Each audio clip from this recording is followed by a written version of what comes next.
마가복음 7장 1절로 13절입니다. 64페이지, 65페이지 신약성경 마가복음 7장 1절로 13절. 바리새인들과 또 서기관 중 몇이 예루살렘에 와서 예수께 모여들었다가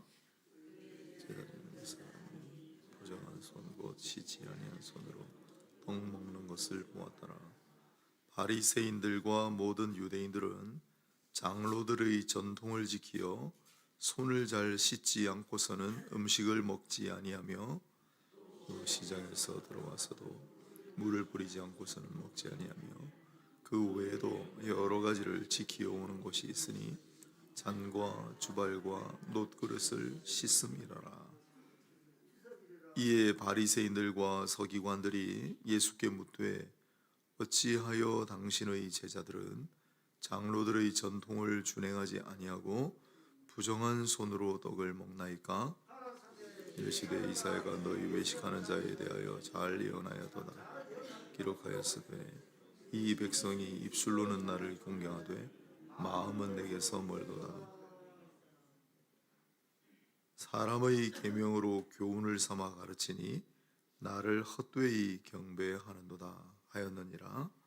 너희가 하나님의 계명은 버리고 사람의 전통을 지키느니라. 또 이르시되 너희가 너희 전통을 지키려고 하나님의 계명을 잘 저버리는도다. 모세는 네 부모를 공경하라 하고 또 아버지나 어머니를 모욕하는 자는 죽임을 당하리라 하였거늘 너희는 이르되 사람이 아버지에게나 어머니에게나 말하기를 내가 드려 유익하게 할 것이 고르반 곧 하나님께 드림이 되었다고 하기만 하면 그만이라 하고 자기 아버지나 어머니에게 다시 아무것도 하여 드리기를 허락하지 아니하여. 함께 읽겠습니다. 너희가 전한 전통으로 하나님의 말씀을 폐하며 또 이 같은 일을 많이 행하느니라 하시고 아멘. 네, 오늘 제목은 고르반입니다. 고르반. 예, 아람어로 고르반. 우리 잘 아는 본문이죠. 어떻게 해서 고르반 이야기가 나오게 됐는지 함께 한번 살펴보도록 하겠습니다. 7장 1절을 보니까 바리새인들과 또 서기관 중 몇이 예루살렘에서 와서 예수께 모여들었다가 앞에 3장 때도 예루살렘에서 찾아온 바리새인과 서기관들이 있었습니다.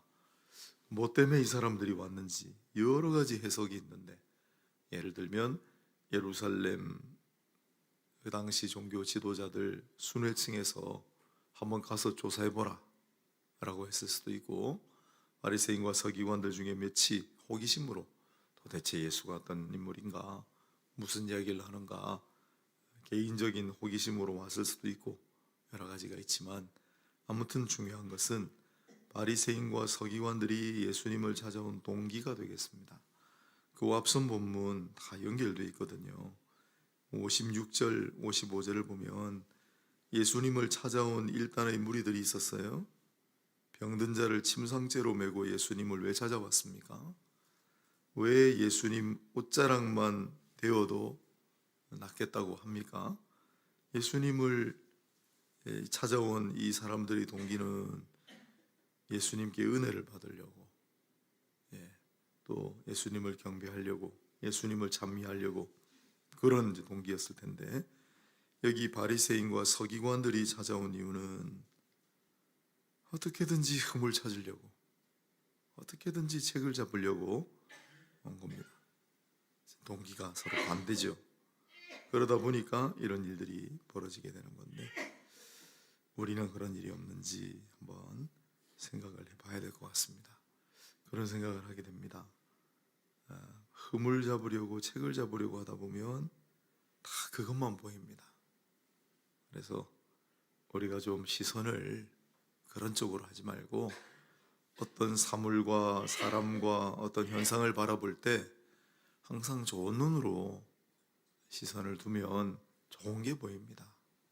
그럼 좋은 걸 보고, 좋은 걸 듣고, 좋은 걸 배우고, 좋은 걸 본받아 가면 더 더 밝은 세상이 되지 않을까. 굳이 좋지 않은 면을 자꾸 찾아서 보려고 하면 또 잘 보여요. 또 한 가지 현상 사실을 보더라도 그걸 좋게 해석할 수가 있습니다.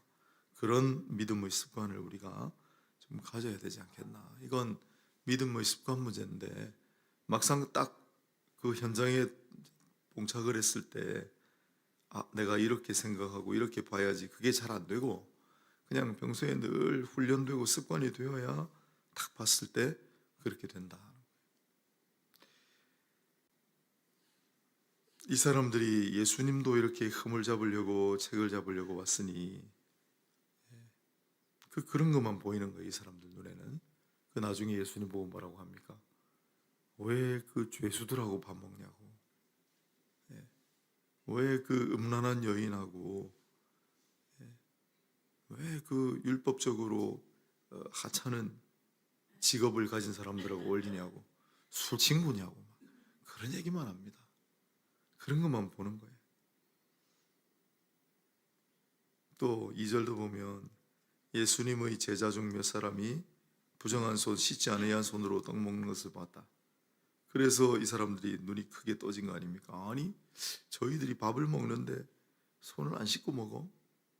왜냐하면 3절 4절을 괄호해놨는데 그 당시 이 바리새인들 서기관들을 비롯한 유대인들이 애지중지하는 구전율법입니다. 구전율법. 제가 율법을 정말 많이 보잖아요. 강의만, 공식적인 강의만 제가 한 10번 했습니다. 저는 원래 법 전공자인데다가 율법을 수도 없이 들여다보니까 아무리 찾아봐도 율법에 이런 내용이 없어요. 사람들이 전부 전한 거예요. 그런데 딱 보고 이렇게 생각하는 거예요. 아니, 왜 저희는 예수님의 제자라고 하는데 손도 안 씻고 저렇게 밥을 먹나?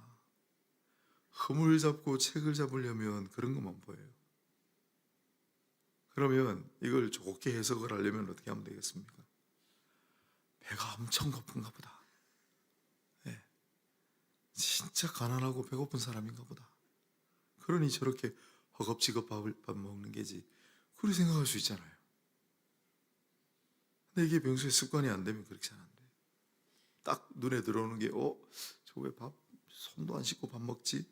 그렇게 되기 십상이에요. 우리도 마찬가지예요. 평소에 습관을 잘 들려야 돼요. 그게 훈련입니다. 다른 제자 훈련이 있는 게 아니고. 김수환 추기경이 돌아가신 지 오래됐습니다만 이분 지금도 많이 회자되고, 참 천주교, 한국 천주교가 참 걸출한 인물을 배출했다 생각이 지금도 끊이질 않습니다만, 어느 날 김수환 추기경이 식사를 하시는데 식전 기도를 안 하고 밥을 잡수신 거예요. 그래가지고 또 어떤 사람이 추기경식이나 돼가지고 기도도 안 하고 밥 먹는다고. 나중에 그 얘기가 추기경한테 들어갔어요. 왜 이렇게 기도 안 하고? 아이고, 밥 먹기 전에 기도하나, 밥 먹고 난 다음에 기도하나, 먹고 난 다음에 하면 되지. 그럴 수도 있지. 그럴 수도 있죠. 잠시 까먹으셨나 보죠. 나중에 식사하시고 난 다음에 기도하시려고 했나 보죠. 그래 생각하면 되지. 왜 또 추기경이 밥 먹기 전에 기도 안 하고 왜 그런 것만 볼까요? 그게 우리 모습이에요. 다. 좀 시선을, 마음을 좀 변화시키면 좋겠어요. 예수님이 오늘 하신 얘기가 그 얘기잖아요. 너희가 맨날 그런 얘기만 하면서 마음으로는 나를 공경하지 않는 것 같다. 3절 4절 또 그런 시선, 바라보는 관점, 마음 중심이 중요한데 3절 4절을 보면 바리새인들과 유대인들은 장로들의 전통을 지켰다. 장로들의 전통이라고 5절에 돼 있어가지고 오늘 새벽에도 장로님들이 많이 계신데 듣는 장로님들이 좀 기분 나빠하실지 모르겠지만 조상들의 전통이다 이런 뜻입니다. 조상들의 전통. 갈라디아서 1장 14절에는 조상들이라고 해놨습니다. 그게 장로님들이 그냥 교회의 직제 장로님이 아니라 조금 나이가 많으신 분들을 가리키는 그런 명칭으로 썼기 때문에 장로들의 전통이라고 해놨죠. 너무 서운해하실 필요 없습니다. 갈라디아서 1장 14절에 보면 내가 내 동족 중 여러 영갑자보다 유대교를 지나치게 믿어 내 조상의 전통에 대하여 더욱 열심히 있었으나, 바울이 조상의 전통이라고 해놨죠. 골로새서 2장 8절에는 사람의 전통, 유전이라고 해놨습니다. 골로새서 2장 8절, 누가 철학과 헛된 속임수로 너희를 사로잡을까 주의하라. 이것은 사람의 전통과 세상의 소동문, 뒤에는 조상의 전통, 사람의 전통이라고 해놨으니까 오해하지 마시고 장로들의 전통. 그래서 조상들로부터 지켜오는 전통에 너무 열심히 있는 거예요. 이것 때문에 정말 이걸 애지중지하고 이걸 목숨처럼 여기는 사람들이었어요. 어느 정도인 줄 아세요? 랍비 아카바라는 사람이 있었거든요. 이 아카바라는 사람이 종교적인 문제 때문에 감옥에 갇혔어요. 일종의 의를 위해 핍박받은 자가 된 거죠. 감옥에 갇혔는데 물을 안 주는 거예요. 조금밖에. 이 아카바라고 하는 랍비가 어이없게도 그 조금밖에 주지 않은 물을 주로 손 씻는 데 쓰느라고 이분이 굶어 죽었어요. 정말 이 조상들의 전통을 자기 목숨보다 소중히 여긴 거예요. 그게 잘한 겁니까? 어리석기 그지없는 거 아니에요? 네? 아니 그 손 좀 안 닦으면 어떻다? 그거하고 자기 목숨을 바꿉니까? 그런 시대였어요. 그런 시대였어요. 그러니 그런 사람들 눈에 볼 때 배고픈 사람이 손 안 씻고 밥 먹는 거 보고 얼마나 이분들이 마음 불편했을까? 그거 우리가 이해하셔야 돼요. 왜 이렇게 했을까? 아까도 일러드렸습니다마는 조상의 전통, 사람의 전통, 이게 이 유대 지방에만 이런 게 아니라 나중에 이게 다 수출이 돼가지고 갈라디아서 1장 14절이니까 갈라디아 교회에도 이런 이제 전통들이 스며들어갔고, 골로새서 2장 8절이니까 골로새 교회도 이런 전통이 스며들어갔고, 조상들의 전통도 중요하다. 이거 우리가 반드시 지켜야 된다. 이런 말을 하는 사람들이 막 교회도 스며들어가는 거예요. 오랜 세월이 흘렀는데 우리도 그럴지 몰라요. 오늘 본문의 6절을 보시겠습니까? 주님께서 뭐라고 하시냐면, 이사야가 너희에 대해 이미 예언한 바가 있다. 무슨 말입니까? 이사야 시대도 그러더니 지금도 똑같냐? 이사야 그때 뭐라고 했냐면, 이 백성이 입술로는 나를 공경하되 마음은 내게 멀도다.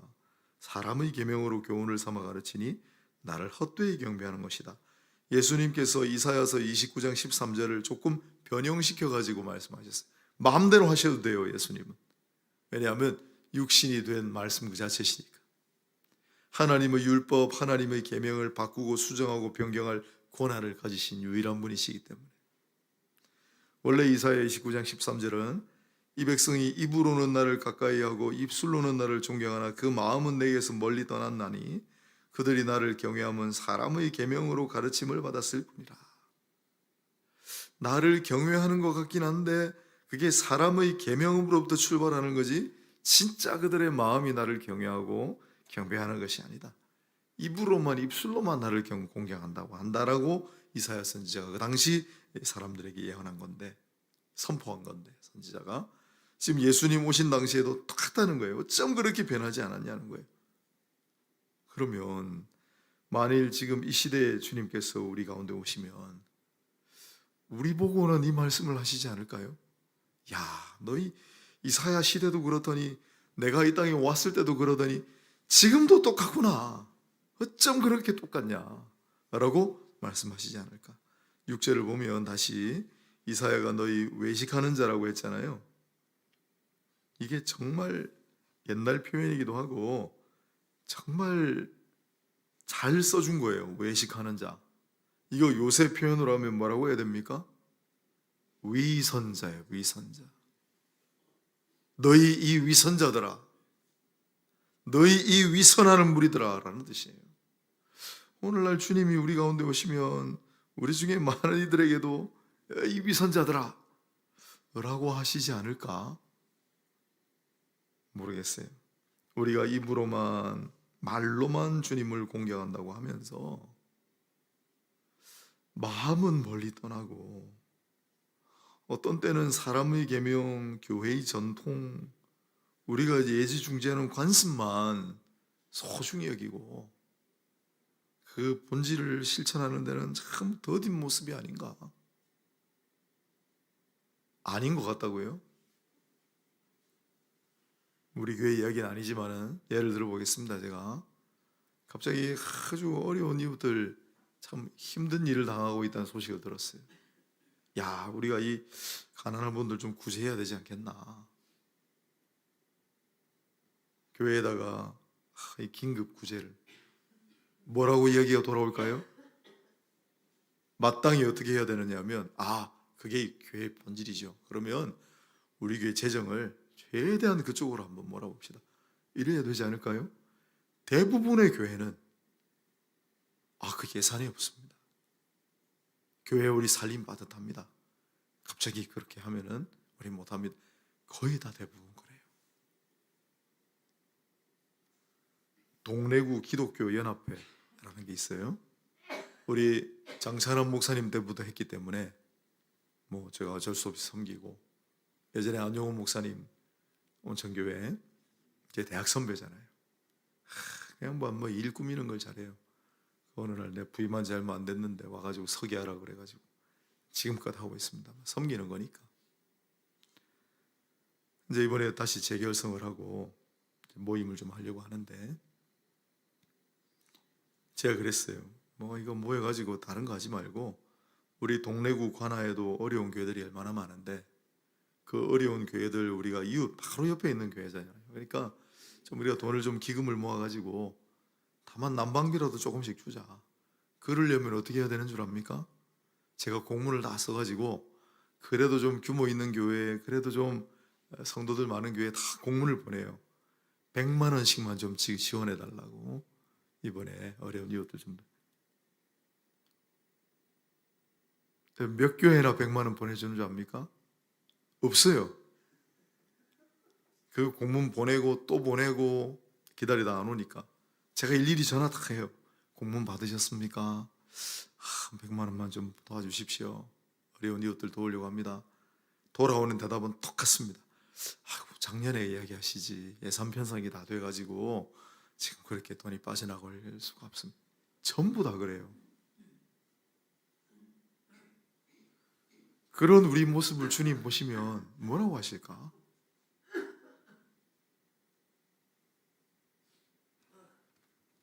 이해를 잘 못하는 사람들을 위해 예나 지금이나 둘러서 얘기하면 잘 못 알아듣습니다. 이 사람들도 아마 못 알아들었을 가능성이 많아요. 너희가 하나님의 계명은 버리고 사람의 전통을 지키느니라. 우리가 언제 사람 전통 지키느라고 하나님 계명을 버렸습니까? 그런 일은 없습니다. 그건 너무 억측이십니다. 그건 너무 과장 아닙니까? 속으로 다 그렇게 생각해요. 그저 예수님께서 고르반 얘기를 하시는 거예요. 그래, 너희 고르반이란 제도가 있지. 있지요. 이게 뭐냐면 자기 재산이나 어떤 가치나 있으면 자기 집이 있다. 이 집은 고르반한 것입니다 라고 선포해요. 즉, 이 집은 하나님께 드린 것입니다. 하나님께 구별하여 바친 것입니다. 모든 의무로부터 면제돼요. 누구도 그 물건에 손댈 수 없어요. 그게 고르반 제도였어요. 원래 고르반을 레위기에 하나님 앞에 올려드리는 헌물, 선물의 개념입니다. 예물의 개념이에요. 헌물의 개념이 고르반이에요. 근데 이 고르반이라고 하는 성경 속의 이 말씀을 교묘하게 제도로 만드는 건데 어떤 폐단이 있느냐? 고르반 내 집을 바쳤잖아요. 몽땅 다 안 드려도 돼요. 일부만 조금. 상관없이 나머지는 자기가 써도 그걸 이용한 거예요. 그래서 이건 고르반 했습니다. 난 남은 게 없어요. 부모님, 형제, 어려운 가족들을 돌보질 않는 거예요. 너 재산 있잖아. 아니요. 제가 그 재산이요 전부 고르반 해놨어요. 제가 손 못 대요. 그렇게 악용을 하고 있는 거예요. 주님이 다 하시죠. 11절 보세요. 사람이 아버지에게나 어머니에게 말하기를 내가 드려 유익하게 할 것이 고르반 곧 하나님께 드림이 되었다고 하기만 하면 그만이라고 자기 아버지나 어머니에게 다시 아무것도 하여 드리기를 허락하지 아니하여 너희가 이런 짓을 벌이고 있지 않느냐. 이게 사람의 전통으로 하나님 말씀을 폐하는 일이 아니면 뭐냐. 이게 사람의 전통을 지킨다고 하면서 하나님의 계명을 저버리지 않는 것이 아니면 뭐냐 라고 말씀하시는 거예요. 고르반은 저는 처음에 이 성경 읽을 때 금방 이해했어요. 왜냐하면 법에도 이런 게 있어요. 율법으로의 도피 조항이라고 불러요. 도피 제도라고 불러요. 뭔가를 안 하려고, 안 지키려고 교묘하게 다른 걸 하는 거예요. 법에 맞는 것처럼 이 법을 지키지 않으려고 뭔가 다른 법을 지키는 것처럼 하는 걸 어떤 법으로의 도피라고 합니다. 율법으로의 도피. 우리가 볼 때 또 범법 행위가 있잖아요. 위법 행위가 있잖아요. 정면으로 법을 위반하는 행위인데 그렇지 않고 교묘하게 법을 위반하는 것 같진 않은데 이상하게 그 법을 안 지키게 교묘하게 빠져나가는 걸 탈법이라고 합니다. 탈법. 이게 대표적인 율법으로의 도피 탈법 행위예요. 하나님의 율법, 하나님의 계명을 어기는 거죠. 이게 바로 위선이다. 이상이 고르반의 내용입니다. 결국 주님께서 우리에게 말씀하신 것, 우리 신앙의 선배들도 얘기한 것이 우리가 하나님을 경외하고 하나님을 사랑하고 하나님 말씀을 지킨다는 것은 무엇인가? 우리의 마음으로부터, 우리의 핵심이, 우리의 정신이, 우리의 시선이 참된 마음을 가지고 참된 시선을 가지고 하나님을 바라보고 하나님 말씀을 지키고 하는 것이지, 우리 입으로만, 입술로만 교묘하게 그걸 안 어기려고 탈법을 하든지 율법으로의 도피를 하든지 이런 거 하면 안 된다는 거예요. 이게 바로 위선이라는 거예요. 적어도 신앙의 위선을 행하고 살지 말라. 그러면서 뒤에도 계속 말씀하시는 게 겉과 밖은 닦고 씻고 해가지고 반짝반짝해요. 속은 거짓과 탐욕이 가득한 무리들을 나중에 이야기하시잖아요. 그렇게 되면 안 된다는 거예요. 그래서 우리가 다시 한번 이 말씀 고르반 이 말씀은 참 아픈 말씀입니다. 늘 우리가 경계해야 되는 말씀이고, 그러나 이 말씀조차도 우리가 밝게 해석을 해서 우리가 좋은 습관을 들여야 되겠다. 좋은 시선을 들여야 되겠다. 선한 마음을 품어야 되겠다. 무엇을 바라보든지 무엇을 하든지 잘 아시죠? 모든 것을 주님 바라보듯 하고 주께 일을 하듯 하고, 그래서 흠 잡으려고 책 잡으려고 하지 말고 어떤 사람의 모습을 보더라도 그 사람 본받을 만한 것, 그 사람 잘하는 것만 보도록 노력하고, 어떤 현상을 바라보더라도 우리가 그것을 흠으로 책으로 잡지 말고 그것을 좋게 해석을 하는 습관을, 거룩한 습관, 경건한 습관을 들이고, 그래서 좋은 마음을 가지고 좋은 시선을 가지고 하나님 바라보고 하나님을 신앙하고 하나님 말씀을 실천하고 하나님 말씀을 참되게 순종하며 살아가는 저와 여러분 다 되셔서 하나님 마음을 기쁘시게 하고 하나님의 복과 은혜를 받아 누리시며 살아가는 그런 모두가 되시기를 주님의 이름으로 축복합니다.